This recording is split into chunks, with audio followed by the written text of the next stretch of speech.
Welcome to Digital Ascendancy, a Powerland info podcast series. Here on Digital Ascendancy, we are championing transformative digital solutions. This series of podcasts is all about providing knowledge on IT solutions in an easy-to-understand format. Today we have the first of a pair of info videos on Aruba. The first is with Brandon Murray, a system engineer with Aruba. And without further ado, we will jump right into it with Brandon.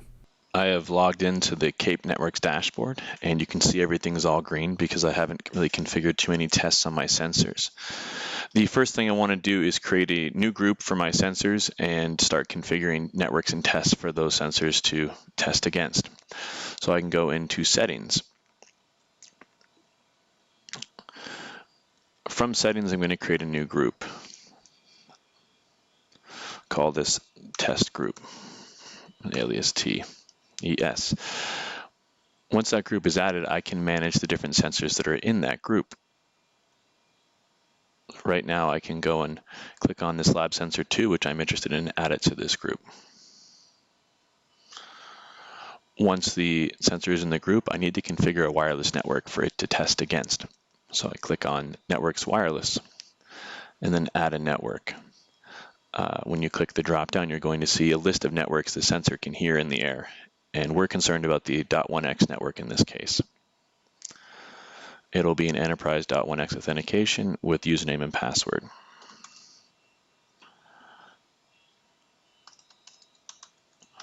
Once I put my credentials in, I have added this network that I'm going to test against.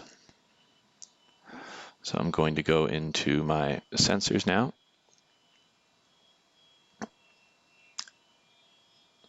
And configure tests on this sensor. Right now it's defaulting to the original wireless network that I had configured, but we're going to change that.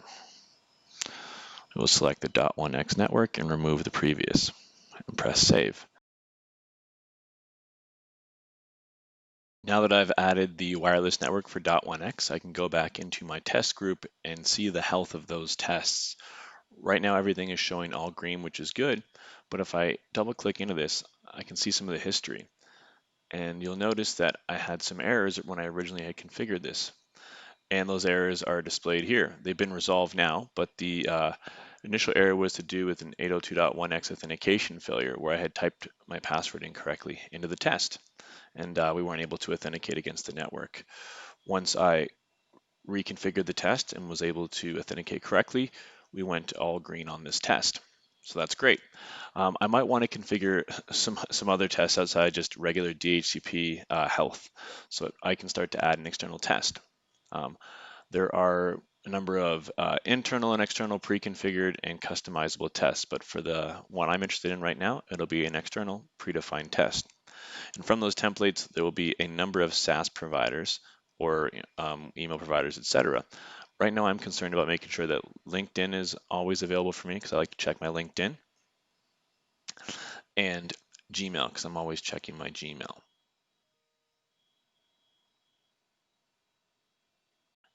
Once I've added these tests, you'll notice they're grayed out, and that's because they haven't been assigned to any sensors. So I can click on this link up here and start to add sensors to these tests. So right now I want to add a particular group. In this case, it's going to be my test group.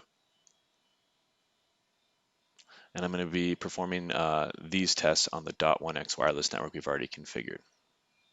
And now I should be able to turn them on.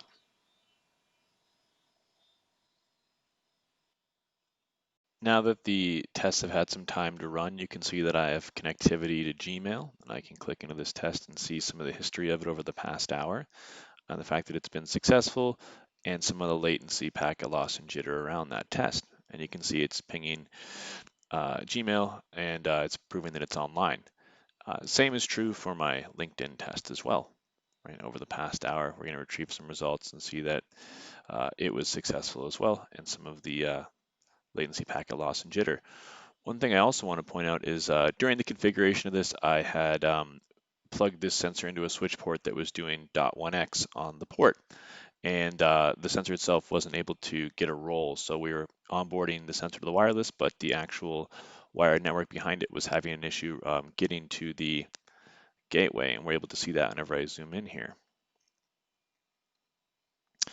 no connectivity past the gateway, and that led me to troubleshoot the switch config that I had, and I could tell very easily that this wasn't downloading the user role because it wasn't the correct device that I was authenticating.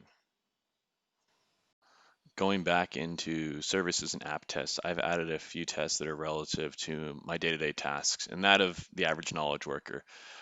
A Dropbox test, and if we go into the settings, we can see we're not only pinging and making sure Dropbox is available, but we're testing a upload throughput speed every 20 minutes. We can increase it from 1 meg to 5 meg. So I've got that set up, and you log in with your Dropbox credentials to create that test. And I've also added availability tests for Skype for Business and Salesforce. Salesforce is strictly a ping availability test. One of the other really great tests we can add is a web application test under external, custom, and web app. Now this is in a beta feature. This can be requested from support once your sensor is online. Next, I'm going to show you how to perform the web application test to get the Selenium file to upload for the CAPE sensor testing. All right, for this web app test, I'm going to be checking the availability of a few pages on the arubanetworks.com website. To record the screen, click through, you're going to need a plugin called Selenium, available through the Chrome extension, Chrome Store. I'm going to click on the Selenium plugin up here and begin a new project. We can call this project Web App Test and begin a new recording. So we're going to ask for the base URL we want to navigate to first, and that's going to be the arubanetworks.com. And this will launch the page and record our click-through. I'm concerned about making sure that if I send a client to this website, they're able to read the press release and also see where we sit on the Gartner Magic Quadrant.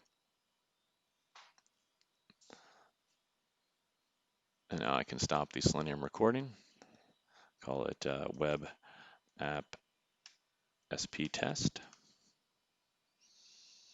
and we can confirm it will work.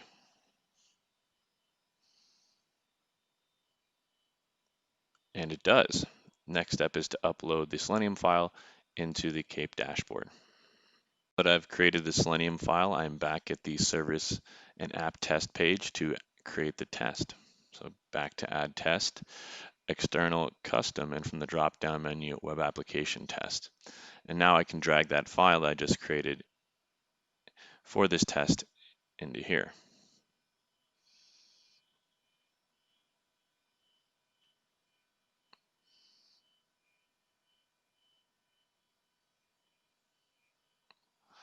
And frequency every 5 minutes, and we'll add it. See the test is on and it's assigned to my sensors, so we'll wait for that test to activate. As I wait for some of my tests to kick off, we can get into the more advanced troubleshooting features you can use the sensors for. I'm going to click into one of my sensors that is in the test group, and that's this lab sensor number 2, and it's going to take me into the actual sensors page. This is a summary of the Wi-Fi events over time and some of the tests that have been happening as well.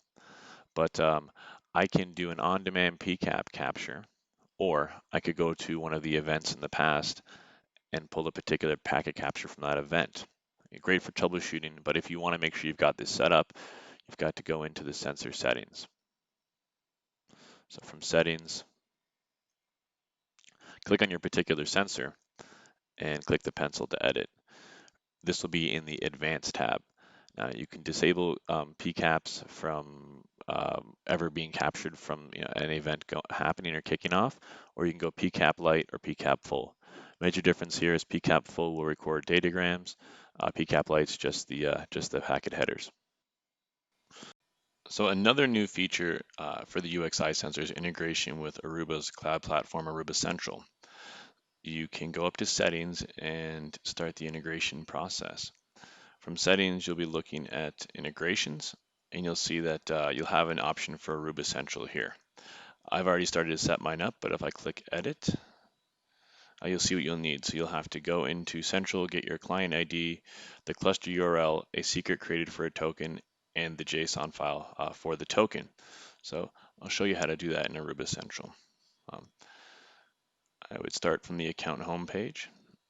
I would go into API Gateway, System Apps and Tokens, and I'd want to generate a new token. I could specify network operation token specifically, click on Add Network Ops again, and generate a new token. From there, I would take the client ID specified, the client secret, and I would download the token. The URL you'll need will be this one, and I'd input that into the cluster URL here, and that'll begin the sync. So I've got the central integration active, and it'll sync within 24 hours. So good news, the sync is complete, and I can see that whenever I hover over my site, I've got my user experience sensor telling me that everything is all good. Now, if there was an issue, or even if there isn't, I can still click in here and get to my dashboard for that particular site, and it'll filter me down to the sensor in question.